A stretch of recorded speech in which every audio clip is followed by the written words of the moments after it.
Halo guys, selamat datang di channel Bang Nime. Dan pada pembahasan video kali ini, saya akan membahas tentang rencana Shiraori untuk menyelamatkan dunia dan bagaimana cara dia melakukannya. Tapi sebelum lanjut ke pembahasan video, silakan kalian subscribe dan tekan tombol lonceng untuk mendapatkan notifikasi dan info update dari channel Bang Nime.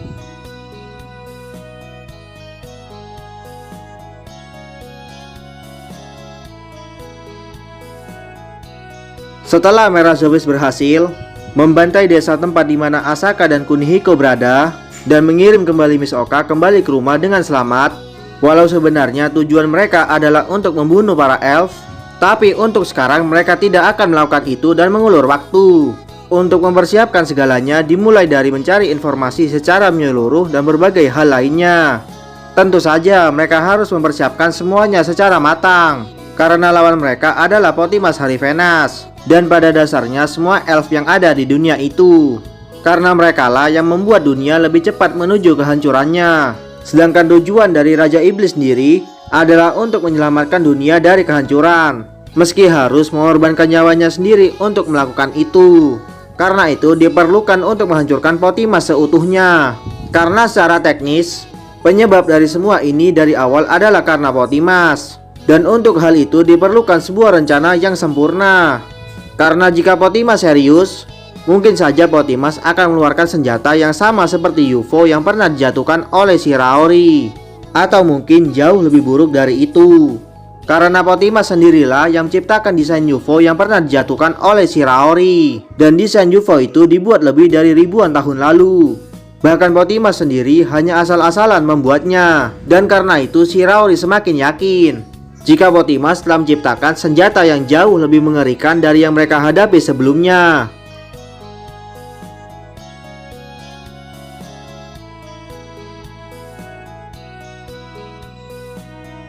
Karena itulah Potimas harus dikalahkan. Tapi meski Raja Iblis Ariel merupakan salah satu makhluk terkuat di dunia itu, tapi Shiraori sendiri tidak yakin jika Ariel dapat mengatasi senjata seperti UFO yang pernah mereka lawan, atau bahkan lebih buruk sendirian. Bahkan Shiraori sendiri yakin jika Ariel hanya akan melakukan apa yang dia bisa lakukan dan mempercayakan semuanya kepada generasi selanjutnya. Walau sebenarnya tidak akan ada generasi di masa depan. Ketika memikirkan itu, Shiraori berpikir jika dia tidak akan membiarkan Raja Iblis mati.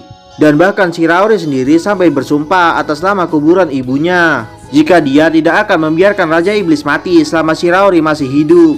Walau sebenarnya itu agak lucu karena secara teknis Queen Taratek yang merupakan ibu dari Shiraori dibunuh oleh dirinya sendiri. Tapi intinya dia tidak akan membiarkan Raja Iblis Ariel mati. Dan pasti akan menciptakan akhir bahagia, dimana di akhir nanti dia akan berterima kasih kepada Shiraori dan memujinya. Shiraori hanya peduli dengan Ariel dan beberapa orang yang dekat dengannya. Dan mungkin jika bukan karena Ariel, maka Shiraori tidak akan repot-repot untuk tinggal di planet yang saat ini dia tinggali, apalagi mencoba untuk menyelamatkannya. Lagi pula Shiraori sendiri bisa menggunakan kemampuannya untuk dengan mudah pergi dari planet tersebut. Tapi dia sendiri tidak melakukan itu karena dia ingin membantu Ariel.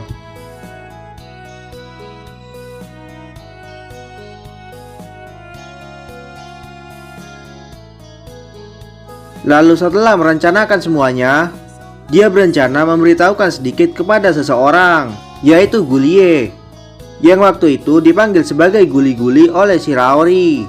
Lalu Raja Iblis mengatakan kepada Shiraori untuk tidak boleh menyebutnya dengan nama itu. Lalu menghela nafas dan bangkit dari kursinya yang nyaman.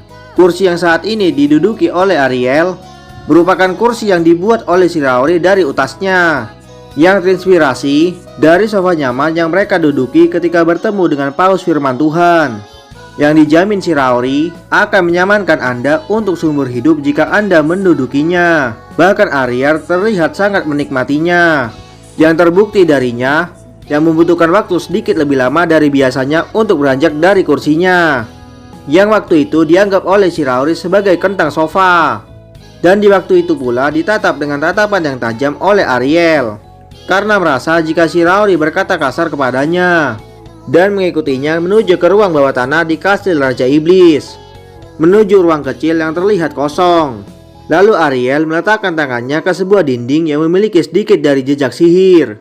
Lalu tembok itu pun menghilang, dan muncul ruang baru yang sepenuhnya berbeda dari ruang tersembunyi.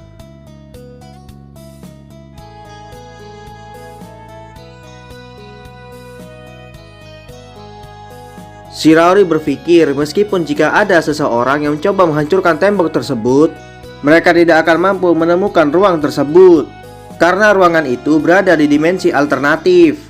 Lalu Shiraori melihat ruangan tersebut dan melihat ada seseorang yang duduk di atas sebuah alas, mengenakan jas dan sebuah topi, dan menyapa Ariel dengan sebutan saudara. Ariel menyangkalnya, tapi tetap saja orang tersebut mengatakan jika dia dan Ariel secara teknis adalah seorang saudara. Di saat itu, Shiraori mengetahui walau cuma samar-samar mengenai kehidupan Ariel melalui tabu. Tapi Shiraori tidak ingin mengungkitnya dan menunggu sampai Ariel mau memberitahunya sendiri. Karena setiap orang mempunyai privasi masing-masing, sama seperti Shiraori yang merupakan pengganti dari Di. Lalu mereka langsung berbicara ke intinya, dan orang tersebut mengatakan jika pedang Raja Iblis sudah tidak ada lagi.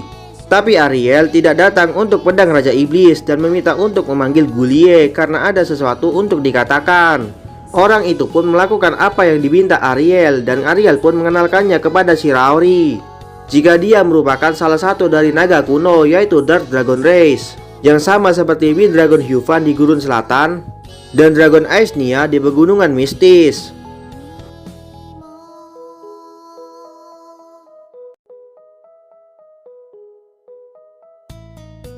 Lalu Shiraori pun bertanya apa itu pedang Raja Iblis kepada Ariel.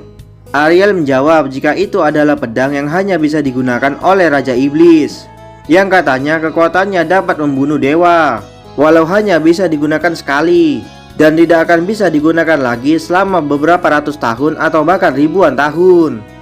Ketika mendengar itu, dia merasa semua menjadi masuk akal. Jika Raja Iblis sebelumnya menggunakan pedang itu untuk mencoba membunuh Di, walaupun Shiraori menganggap jika itu berarti jika senjata buatan Di digunakan untuk membunuhnya. Lalu setelah itu Gulie datang dan Ariel pun bertanya maksud dari perkataan Shiraori jika tidak ada generasi berikutnya.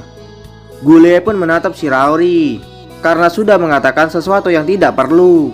Shiraori menjawab jika dia memang tutup mulut soal jiwa-jiwa itu, tapi dia tidak pernah bilang jika dia akan merahasiakan soal generasi masa depan yang tidak akan datang. Lalu Gulie pun menjawab pertanyaan Ariel jika jiwa dari penduduk di dunia itu sudah mulai memburuk karena terus bereinkarnasi berulang-ulang kali, dan jika terus dibiarkan maka jiwa mereka akan hancur. Gulie merahasiakan tempat itu dari Ariel karena itu merupakan tempat bagi mereka yang jiwanya telah mencapai batasnya. Lalu Ariel bertanya jika dia terus bertindak sebagai Raja Iblis, apakah itu cukup untuk mengembalikan energi MA? Gulie pun menjawab jika itu tidak cukup. Lalu setelah itu Shiraori menyatakan idenya untuk menghancurkan sistem.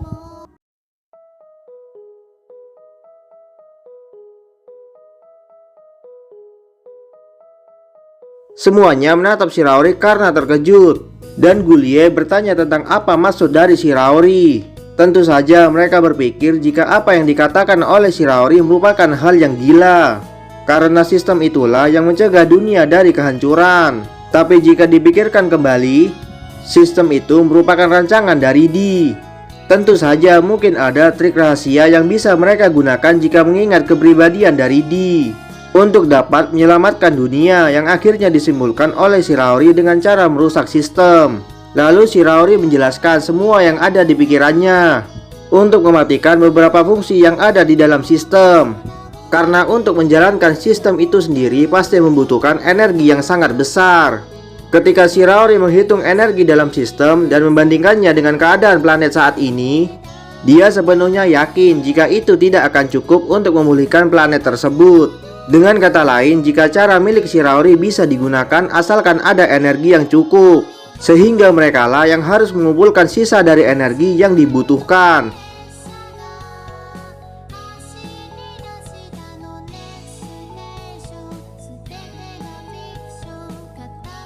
Lalu Gulie bertanya jika Di pasti tidak akan diam saja jika ada seseorang yang mencoba merusak sistem miliknya. Tapi Shiraori menegaskan jika itu tidak masalah jika sistem itu dirusak, asalkan itu bisa lebih menghibur untuknya. Bahkan Shiraori berpikir jika dia menunggu saat Gulie melakukan hal berbahaya tersebut, karena rencana untuk menghancurkan sistem hanya bisa dilakukan oleh dewa seperti Gulie. Tapi tetap saja Gulie khawatir tentang rencana tersebut. Shiraori menegaskan jika itu akan baik-baik saja. Lagi pula saat ini, dia tidak akan bisa campur tangan bahkan jika dia ingin. Karena saat ini dia telah diseret untuk kembali bekerja oleh Meido. Dan sekalian menambahkan jika dari awal ini terjadi karena kelalaian Gulie sebagai administrator. Meskipun yang dikatakan Shiraori sangatlah buruk, tapi itu tidak mengubah fakta jika itu memang benar. Shiraori tidak memaksa Gulie untuk membantu asalkan Gulie tidak menghalanginya. Dan pada akhirnya Gulie mengakui jika dia gagal sebagai administrator dan sebisa mungkin akan membantu Shiraori.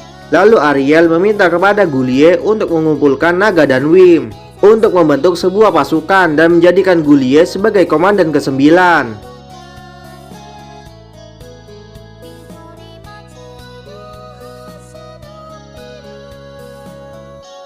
Gulie pun setuju dan meminta Reis untuk ikut. Karena saat ini pedang Raja Iblis sudah tidak ada, dan Reis pun tidak perlu untuk tinggal lagi di dimensi alternatif. Lalu Reis pun berubah menjadi seseorang, menggunakan semacam perubahan, serta memperkenalkan dirinya kembali sebagai Dark Dragon Race. Lalu pergi bersama dengan Gulie untuk mengumpulkan para naga dan Wim untuk membantu. Tapi tidak semua, karena mereka perlu menjaga daerah mereka dan memberikan tugas kepada Reis untuk melakukan apa yang ingin dia lakukan dalam menjalankan tugasnya. Bersamaan dengan Ariel dan Gulie yang memiliki ekspresi lebih cerah dari biasanya, karena akhirnya telah menemukan suatu cara untuk menyelamatkan dunia. Tapi ada satu masalah yang tidak diberitahukan oleh Shiraori kepada Gulie maupun Raja Iblis Ariel. Jika mereka merusak sistem, itu berarti menghilangkan semua skill dan statistik mereka. Dan itu akan sangat berat bagi jiwa seseorang yang memiliki banyak skill dan statistik. Shiraori sendiri tidak berbohong jika dia dapat menyelamatkan dunia dengan cara yang dia katakan. Tapi sebagai gantinya, banyak orang yang akan mati dalam prosesnya. Tapi meski begitu, Shiraori tidak peduli. Jika itu demi menyelamatkan Raja Iblis dan Miss Oka, dia akan melakukannya, meski harus mengorbankan banyak nyawa dalam prosesnya.